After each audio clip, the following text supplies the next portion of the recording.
YouTube kanalıma hoş geldiniz arkadaşlar. İyi seyirler. Bugün sizlerle harika limonlu bir kek tarifi paylaşmak istiyorum.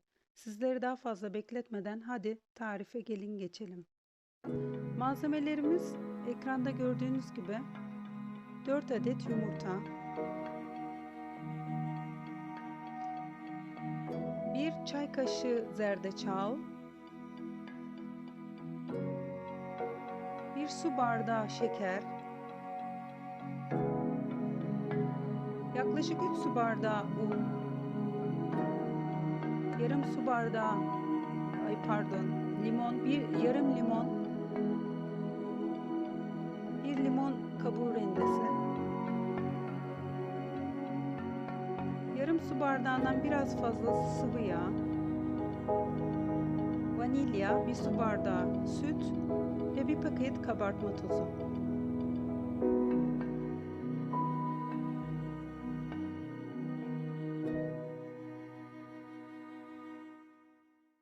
Derin bir kap alalım.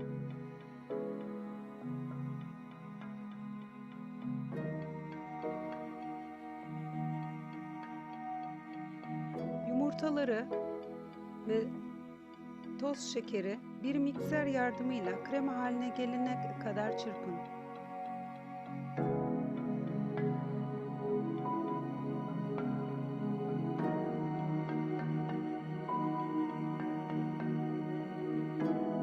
Bu tarifi çocuklarım çok seviyor.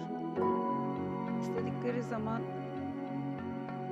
yapıyorum ve limonu çok fazla hissettiğiniz lezzetli bir tarif. Bir su bardağı şekeri de ekledik. Şimdi mikser yardımıyla çırpmaya başlayalım. Yaklaşık 5 dakika çırpın. Şeker içerisinde erisin.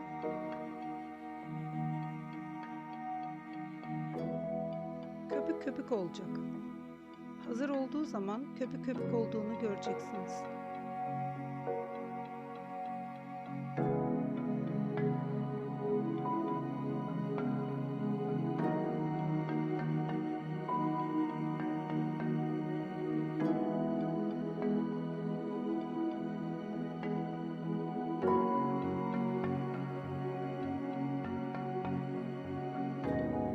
Çırpmaya devam edin.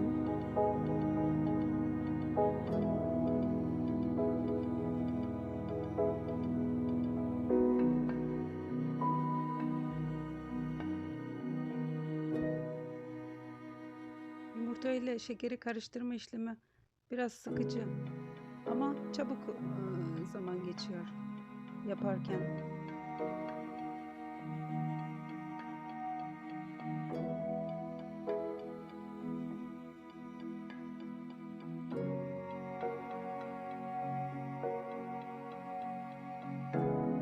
Bir su bardağı süt ekleyin.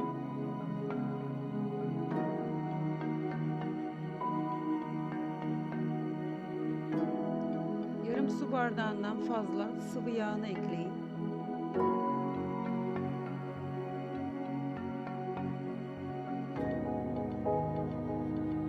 Mikserle çırpmaya devam edin.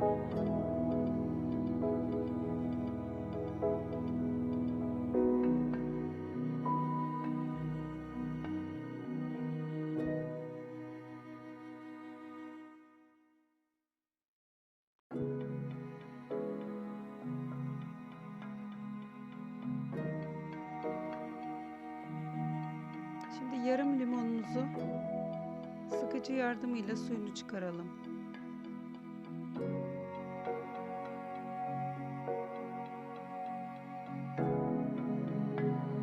Ben biraz bastırdığım için zorlanıyor makine.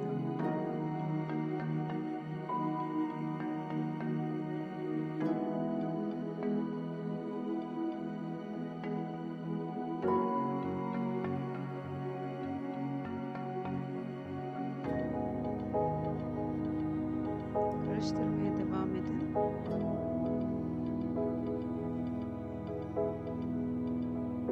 Şimdi bir limon kabuğu rendesini ekleyin.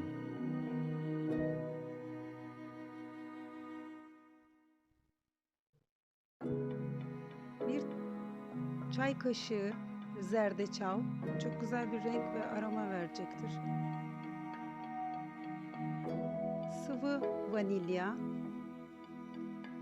çok güzel bir koku veriyor bu da. Vanilya kokusu buram buram geliyor. Çok az ama, çok az.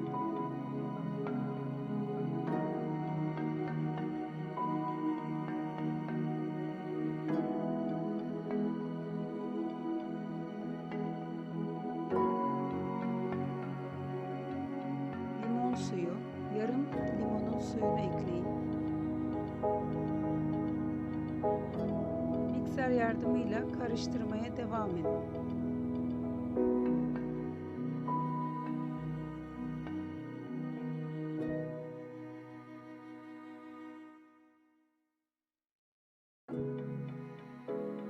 Şimdi 3 su bardağı unumuz var. Bunu azar azar ilave edelim. Çünkü her unun karışıma vereceği kıvamı değişiyor. Her markaya göre değişiyor. Kabartma tozunu ekledik. Karıştırmaya devam edin. Kalan unu da azar azar ilave edin. Böylece kıvamını görmüş olacaksınız. Kıvamı ne koyu ne sıvı olsun. Tam orta halde olması gerekiyor.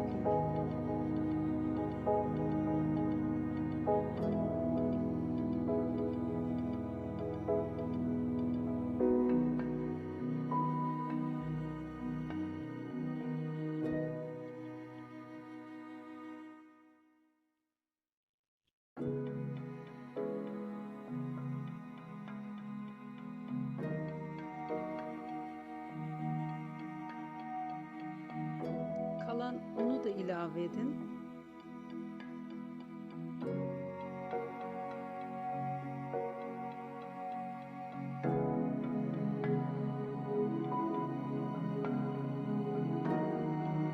Fırınınızı 180 dereceye ayarlayın. Önceden ısınsın.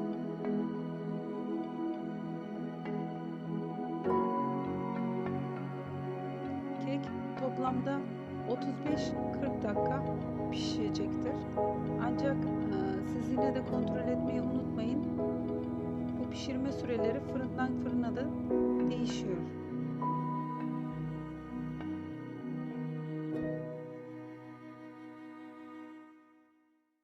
Kek harcımız hazır oldu.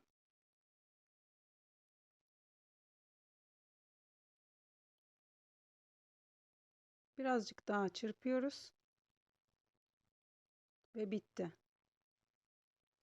Şimdi bunu kek kalıbına aktaracağız.